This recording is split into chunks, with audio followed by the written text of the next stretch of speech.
أعوذ بالله من الشيطان الرجيم. بسم الله الرحمن الرحيم.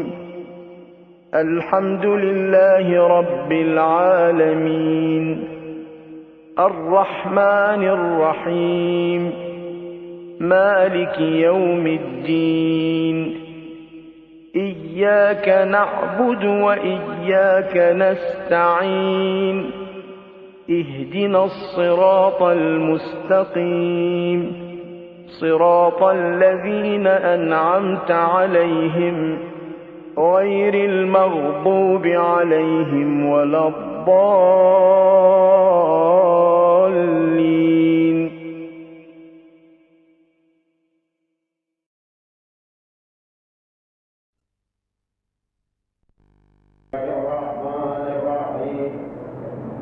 الحمد لله الذي إليه مصائر الخلق وعواقب الأمر مجيدا لم يزل محمودا لا يزال نحمده على نوام فضله وامتنانه ونير لطفه وقرآنه ثم الصلاة والسلام على الرسول النبي الأمي العبد المؤيد والمنصور المصدق المصطفى الأمجد والمحمود الأحمد أبي القاسم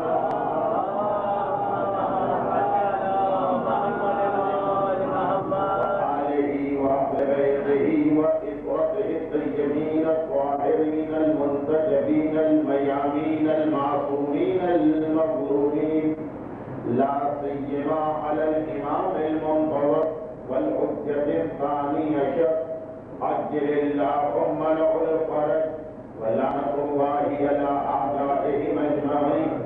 أما بعد فقد قال الله الحكيم في كتابه الكريم بسم الله الرحمن الرحيم أحسب الناس أن يتركوا أن يقولوا آمنا وهم لا يفتنون. وقال سبحانه وتعالى والذين جاهدوا فينا لنهدينهم سبلنا. وقال سبحانه وتعالى وليس له سلطان على الذين آمنوا وعلى ربهم يتوكلون.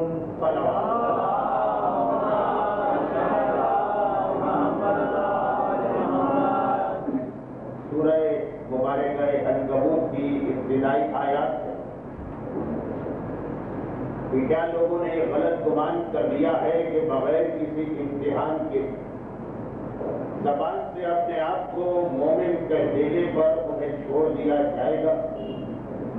اور آج کی مجلس کی حد تک اس کے بعد تلاوت کی گئی اسی سورہ عنکبوت کی آخری آیتوں والذین جاہدوا فینا جو لوگ ہمارے راستے میں کوشش کرتے لنہدینہم سبلنا ان کی ہدایت اور ان کی مدد یہ ہماری ذمہ داری ہے. اور سورہ نحل ولیس لہ سلطان اس شیطان کا کوئی اختیار نہیں چلتا علی الذین آمنوا ان لوگوں پر جو ایمان لائے وعلی ربہم یتوکلون اور اپنے پروردگار پہ مکمل توکل و بھروسہ کرتے. قرآن کریم کی ان آیات کی روشنی آج ہماری گفتگو ابتدا میں تو اسی منزل سے آگے بڑھنا ہے جہاں کل رات تک بات پہنچی. آزمائش امتحان کھرے اور کھوٹے کا امتیاز صحیح اور غلط مومن کا فرق قرآن کریم سورہ عنکبوت کے ذریعے سے اعلان کر رہا کہ ہر اس شخص کو اس سے گزرنا ہے جس نے زبان سے اپنے آپ کو مومن کہا. اور اس کے بعد اسی سورہ عنکبوت کے آخر آغاز اس سے ہو رہا ہے کہ امتحان دینا. اختتام اس خوشخبری میں ہو رہا کہ اس امتحان میں صرف پہلا قدم تمہیں اٹھانا, ایک مرتبہ یہ ہمت پیدا کرنا, ایک مرتبہ اپنے دل میں یہ حوصلہ لانا کہ ہمیں راہ خدا پہ چلنا ہے. جو زحمتیں ہوں, جو دقتیں ہوں, جو پریشانیاں ہوں, جو مصیبتیں ہر ایک کا ہم سامنا کریں.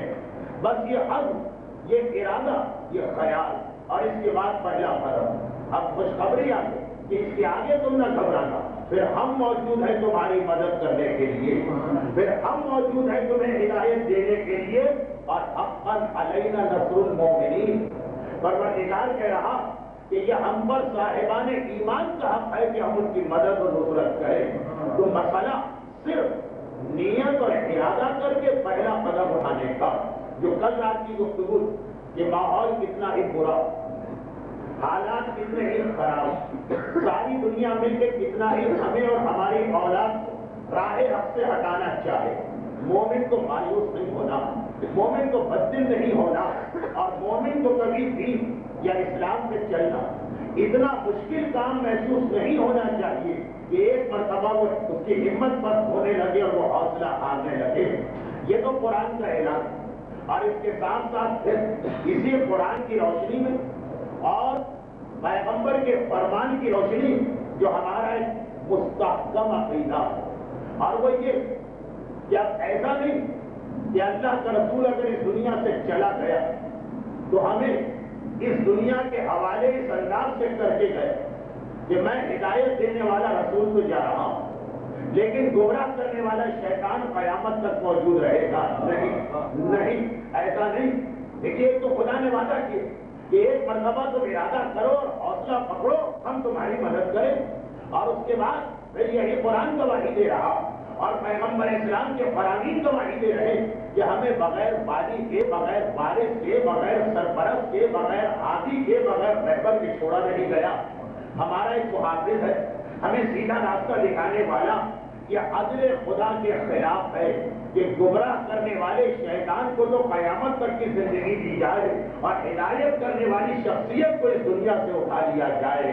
نہیں، اگر گمراہ کرنے والا شیطان وقت معلوم تک زندہ ہے تو ہدایت کرنے والا امام بھی موجود ہے، اور یہی سبب ہے کہ حالات کتنے ہی دشوار کیوں نہ ہو۔ کل جو کچھ میں گزشتہ ایک صدی کی کیفیت آپ کے سامنے بیان کی، وہ یہودیوں کی سازشیں ہوتی رہی، وہ سارا کا سارا میڈیا ہمارے بچوں کو اور ہم کو اپنا ہدف قرار دے، وہ ساری مغربی دنیا اسلام کے پیچھے پنجے جھاڑ کے پڑ جائیں، لیکن ہم اس لیے بھی نہیں گھبراتے کہ ہمیں پتا کہ وہ سب کچھ جو ان کا دل چاہے وہ کرتے رہے۔ ہماری حفاظت کرنے والا ہمارا امام پردہ غیبت سے صحیح مگر موجود ہے، ہمیں دیکھ رہا ہے، ہمارے حالات سے آگاہ ہے، لیکن وہی جو سورہ عنکبوت نے کہی کہ ایک مرتبہ ہمیں ہمت کر کے پہلا قدم اٹھانا ہے، باقی ساری منزلیں اللہ اسی امام کے ذریعے سے آسان کرتا چلا جائے گا۔ کیسے کہ حالات ملاقات امام سے یہ واقعہ مثلا درج، یہ بطور مثال ایک واقعہ پیش کر رہا ہوں، یہ خالی ایک واقعہ نہیں، سینکڑوں واقعات کہ غیبت کے اس دور میں بھی نہ صرف یہ کہ صاحبان ایمان سے ان کے امام کی ملاقاتیں ہوتی رہی ہیں اور آج بھی ہو رہی، بلکہ ساتھ ساتھ امام کی طرف سے جس قسم کی مدد اس وقت مومن کو چاہیے وہ بھی مہیا ہو رہی۔ مثلا علامہ ہلی کا ایک واقعہ، ملاقات امام آج کل ایک ایسا دلچسپ موضوع بن گیا کہ صاحبان ایمان کو شوق بھی ہو گیا مزید معلومات حاصل کرنے کا، اور اردو زبان اب خاص اسی عنوان پر لکھی گئی کتابوں سے مالا مال ہو چکی، اور اب جو آخر میں کتابیں لکھی گئی اس سے وہ ایک اعتراض بھی دور ہو گیا کہ آخر یہ ملاقات امام کے واقعات سارے پرانے علماء کے کیوں جنہیں موجودہ زمانے کے مراجع تک کو شامل کرتے ہوئے یہ حالات و واقعات آپ کو کتابوں میں مل جائیں گے، لیکن بطور مثال ایک ایسی شخصیت کا تذکرہ کہ جن پہ کسی کو بھی کسی طریقے سے اعتراض کا موقع نہ ملا، علامہ ہلی تاریخ تشیع کی ایک انتہائی جامع اور ہمگیر شخصیت گزرے، یقیناً علامہ ہلی سے زیادہ بڑے فقیہ گزرے، یقیناً تفسیر علامہ ہلی سے زیادہ بڑے مفسر گزرے، یقیناً علم حدیث علامہ ہلی سے زیادہ بڑے محدث گزرے، یقیناً علم کلام علامہ ہلی سے زیادہ بڑے متکلم گزرے، لیکن علامہ ہلی کی خصوصیت ان کی جامعیت اور ہمگیری کہ وہ ہر علم جس کا اسلام سے تعلق ہے، اتنے ماہر کہ ان کے دور سے لے کے آج تک تاریخ تشیع لفظ علامہ اگر کبھی بغیر نام کے استعمال ہو تو اس سے مراد صرف علامہ ہندی کی ذات ہوتی ہے۔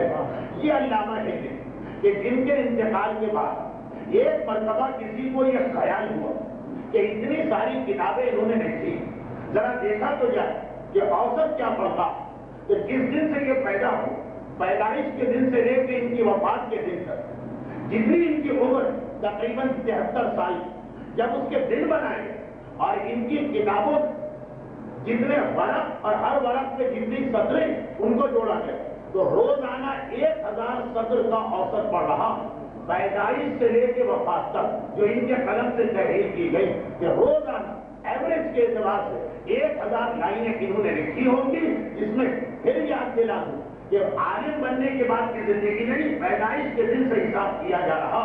یہ علامہ ہے اپنی طالب علمی کا ایک واقعہ نقل کرتے ہیں، اور وہ یہ کہ کسی دشمن اہل بیت نے آل محمد کے خلاف اور آل محمد کے ماننے والوں کے خلاف ایک کتاب لکھی۔ پرانا زمانہ ہے، کتابیں چھاپی نہیں جاتی کیونکہ پریس وغیرہ کی سہولت نہیں، ایک کتاب لکھی اور خاصی زخمی 2000 صفحے کی 3000 صفحے، اور اب اسے اپنی لائبریری میں رکھ دی، اور ہر آنے جانے والوں سے یہی کہا جاتا کہ میں نے ایک ایسی کتاب لکھی کہ جس کے بعد جو لوگ آل محمد کو مانتے ان کی تو ساری دلیلیں ختم ہو کے رہ جاتی، اور اس کتاب کو پڑھنے کے بعد محبت اہل بیت اور تشیع کا خاتمہ ہو جائے۔ لیکن کسی کو کتاب مطالعے کے لیے نہیں دیتے کہ آخر اس میں لکھا کیا گیا، بہانہ یہی بناتے کہ کتاب بڑی قیمتی اور میری سالوں کی محنت اور ریسرچ کا نتیجہ ایک ہی نسخہ، میں ڈرتا ہوں کہ کسی کو دیا اور ضائع ہو گئے تو میری یہ ساری محنت ختم ہو جائے۔ اب وہ علماء جو آل محمد کے ماننے والے اس کتاب کا جواب دینا چاہتے ہیں، مگر پہلے پتا تو چلے کہ اس میں لکھا کیا گیا، اس کے بعد جواب دیا جائے۔ لیکن جب جا کے درخواست کی گئی کہ اپنی کتاب کے مطالعے کی اجازت دی، وہی بہانا کہ نہیں بھائی اس کتاب کے دشمن بہت، میں کسی کو نہیں دے سکتا۔ علامہ ہندی اس وقت ایک طالب علم، اور ایسے طالب علم پرانا زمانہ مسلمانوں بہرحال ایسا زمانہ کہ عقیدے کے اختلاف کی بنیاد پہ علم کو تقسیم نہیں کیا گیا، اور ہر علم ہر عقیدہ رکھنے والا ہر عقیدے رکھنے والے کے پاس علم حاصل کرتا، مگر علامہ ہندی تو بہرحال اپنے عقیدے کو ظاہر کیے بغیر ان کے پاس کئی سالوں سے علم دین حاصل کر رہے، اور استاد اس پہ بڑا اعتماد و بھروسہ کرنے لگے۔ ایک دن علامہ ہندی اپنے استاد یہ درخواست کہ میں بھی اس کتاب کو پڑھنا چاہتا ہوں، اب اتنی غربت ہے اور اتنے تعلقات کہ ان کو منع کرنا ممکن نہ ہو، کیونکہ ان کے بارے میں یہ بہانہ نہیں چل سکتا کہ مجھے کتاب کی حفاظت کی فکر۔ ان کے استاد کو معلوم کہ یہ کتنی احتیاط کے ساتھ مطالعہ کرنے کے عادی ہیں۔ آخر جب پوچھنا کیسا تو اتنا کہا کہ میں ایک شرط پہ یہ کتاب دوں، اور وہ یہ کہ عشاء کی نماز کے بعد لے جانا اور فجر سے پہلے پہلے اس کو واپس کر دے۔ علامہ ہندی نے سن یہ گویا کتاب دینا ایسا ہے کہ جیسے نہ دے، اتنی ضخیم کتاب کہ خالی ورق اگر پڑھتے جائیں تو عشاء سے لے کے فجر کا وقت آ جائے، اس کو پڑھنا تو ناممکن، اور اگر اس کی کاپی بنانا چاہے تو وہ تو ناممکن میں بھی ناممکن۔